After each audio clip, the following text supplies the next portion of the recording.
Chief অ্যাডভাইজারও ক্ষমতার শপথ নেওয়ার আগে বিদেশ থেকে এসে এয়ারপোর্টে নেমেই সবার আগে আহমদীদের অধিকারের কথা বলেছে। হিন্দু খ্রিস্টান নামগুলো বলেছে, সাথে সাথে আহমদীদের অধিকার। আহমদী মানে কারা? এই কাদিয়ানিরা। এই কাদিয়ানিদের অধিকার নিয়ে শপথ নেওয়ার আগে এয়ারপোর্টে বসে সাংবাদিকদের তথ্য দিয়ে এসেছে। তা আহমদী নামটাই তো অনেক সাধারণ মুসলমান জানে না, আসলেই জানে না। আহমদী বলতে কাদিয়ানি বোঝায়, সবাই জানে, অধিকাংশ জন জানে না। কিন্তু তিনি শুধু জানেন না, বরঞ্চ এ ব্যাপারে সচেতন আছেন। কেন? কারণ এটা শুধু তার একার ইস্যু না, তার পেছনেও যারা আছে, তারাও যারা পরামর্শ দেয় বা যাদের সাথে তার ওঠা বসা, তাদের ইস্যু। এজন্য এখন যারা ক্ষমতায় আসেন, আমি শুধু উদাহরণ হিসাবে বলবো, যত দল আছে, হুজুর দল না, সাধারণ দল। হুজুর দলরা তো এই ইস্যুতে এমনিও একমত, অমনিও একমত। একমত না হলে তার হুজুরগিরিই থাকবে না, তার নামই ব্যবহার করা বৈধ হবে না। সাধারণ দলদেরকে আপনারা বলেন, ভাই তোমরা তো সামনে ক্ষমতায় আসতে চাও, তাই না? একটা কাজ করো, নির্বাচনে তো অনেকগুলো অঙ্গীকার থাকে, থাকে না? ভোট যে মানুষের কাছে চাইবে, কিছু ওয়াদা টোদা দেওয়া লাগে না? লাগে তো, সত্য হোক মিথ্যা হোক।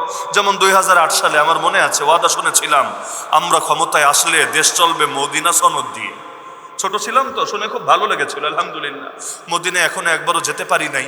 বাংলাদেশটাই যদি এক টুকরা মদিনা হয়ে যায়, আলহামদুলিল্লাহ। মদিনা কেন, যদি মক্কাও হয়ে যায়, তয়েফও হয়ে যায়, সমস্যা তো নেই, আলহামদুলিল্লাহ। আল্লাহ তাআলা এমন একটা বাংলাদেশ পাওয়ার তৌফিক দিবেন, শুনে বেশ ভালো লাগলো। আবার উনি তাহাজ্জুদ পড়েন, ইয়াসিন পড়েন, ইস্তেমায় যান, হজে যান, উমরায় যান, শাহজালাল মাজারে যান, সব তথ্য যখন পাওয়া গেল ভালোই লাগলো। আল্লাহ তাআলা একটা রাবেয়া বসরি দিয়েছেন, যিনি মদিনা সনদকে ভালোবেসে বাংলাদেশকেও মদিনার রঙে রঙিন করতে চান। তো দীর্ঘকাল পর দেখলাম, আরে এটা তো নির্বাচনী ওয়াদা, নির্বাচনী ওয়াদাই। ওয়াদার একটা বিশেষ প্রকারের নাম নির্বাচনী ওয়াদা।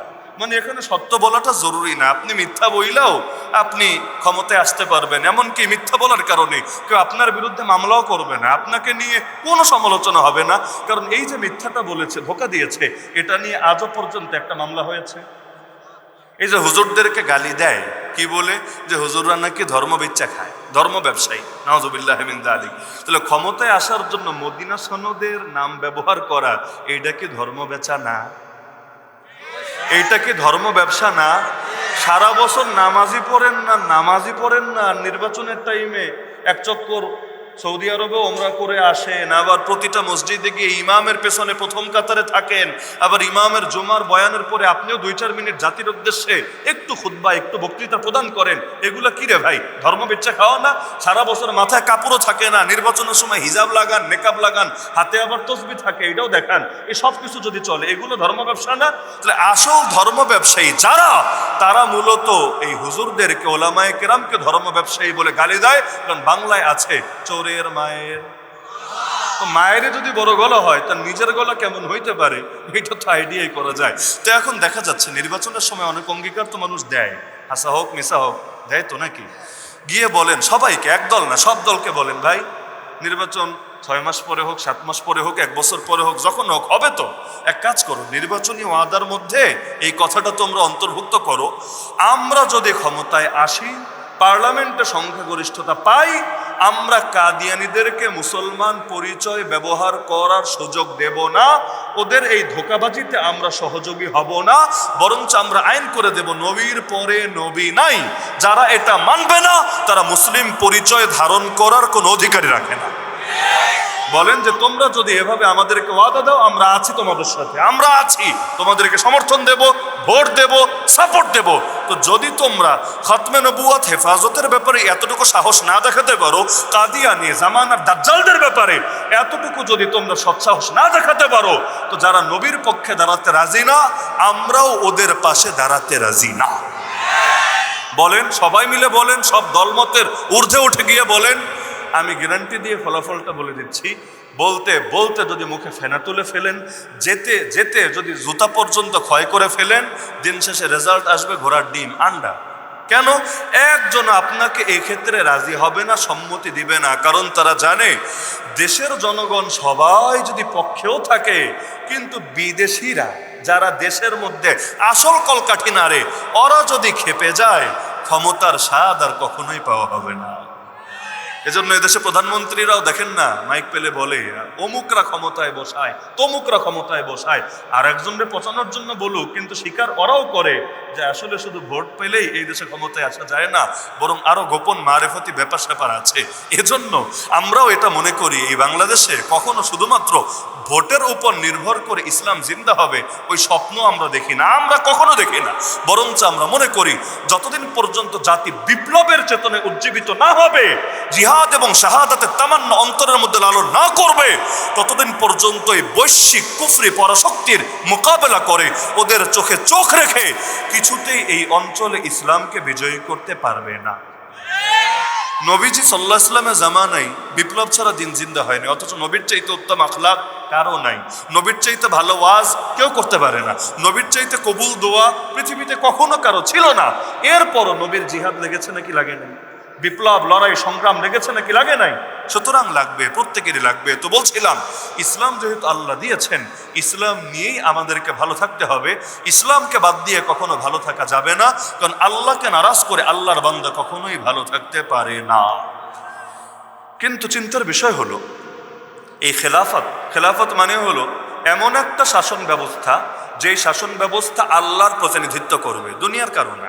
কার প্রতিনিধিত্ব করবে? আল্লাহ। বলবেন আল্লাহ রসুলের করবে না? হ্যাঁ করবে। আল্লাহ রসুল নিজেও তো আল্লাহর প্রতিনিধি। যত নবী ছিলেন সকল নবীকে বলা হয় খলিফাতুল্লাহ। মাথায় রাখবেন, নবীদেরকে কি বলা হয়? খলিফাতুল্লাহ। ইয়া দাউদ ইন্না জাআলনাকা খলিফাতান ফিল আরদ।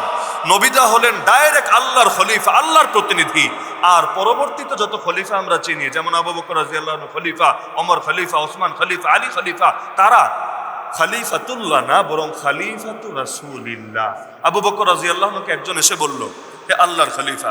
তিনি বললেন, ওই আমার আল্লাহর খলিফা বলবা না, আল্লাহর খলিফা তো ডাইরেক্ট নবী, আমি হলাম আল্লাহর নবীর খলিফা। বলবেন কেন ভায়া হয়ে যেতে হবে কেন? কারণ আছে। কেউ যদি এখন এমন কিছু দাবি করে যেটা নবীর সাথে মিলে নাই, যেমন ধরেন ব্রাহ্মণবাড়ি এমন অনেক লোক আছে যারা বলে তাদেরকে সেজদা দিতে হবে, অথবা তাদের মরা পীরের কবরে সেজদা দিতে হবে, এই টাইপের লোক নাই মনে হয়? আচ্ছা, আমি একটু আগে বয়ান করে এসেছি এমন এলাকায়, যে এলাকার লোকেরাও এমন অনেক কিছু বলে যেটা আল্লাহ নবীজি সাল্লাল্লাহু আলাইহি ওয়াসাল্লাম বলেন নাই, বা নবী এটা সমর্থনও করেন না।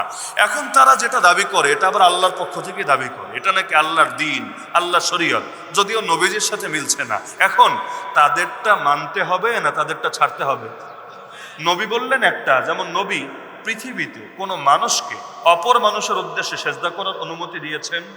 নবী বলেছেন, হ্যাঁ আমি যদি দিতাম, আমি যদি বলতাম যে একজন আর একজনকে সেজদা করো, তাহলে অবশ্যই নারীদেরকে বলতাম, সেই নারী যেই হোক না কেন, নারীদেরকে বলে দিতাম যেন স্বামীদেরকে অবশ্যই সেজদা করে। নবী বলেন নাই, বললে সবার আগে এই নারীদেরকে বলতেন। তাহলে আল্লাহ রসুল বলেন নাই। এখন কেউ যদি বলে আর সে দাবি করে এটা আল্লাহর পক্ষ থেকে বলেছি, এটা আল্লাহর দ্বীন, আল্লাহর শরীয়ত, ঈমান থাকবে? তাহলে আমরা আল্লাহ পর্যন্ত যেতে হবে একটা রাস্তা ধরে, সেই রাস্তার নাম মুহাম্মদুর রাসূলুল্লাহ। এজন্য কালেমার অংশ দুইটা, লা ইলাহা ইল্লাল্লাহ আমাদের গন্তব্য, মুহাম্মদুর রাসূলুল্লাহ আমাদের মানহাজ, আমাদের তরিকা, আমাদের পথ, আমাদের আদর্শ, আমাদের মানদণ্ড। এই পথ বাদ দিয়ে কখনোই গন্তব্যে পৌঁছা সম্ভব না।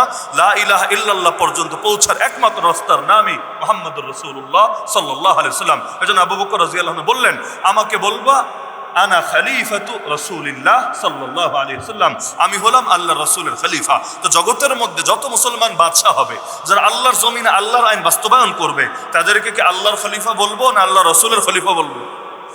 ডাইরেক্ট আল্লাহর খলিফা হলেন নবীরা, আর নবীর যত উম্মত, যত ওয়ারিস জমিনের মধ্যে নবীর পক্ষ থেকে আদর্শ বাস্তবায়ন করবেন, তারা হবেন আল্লাহর রাসূলের খলিফা।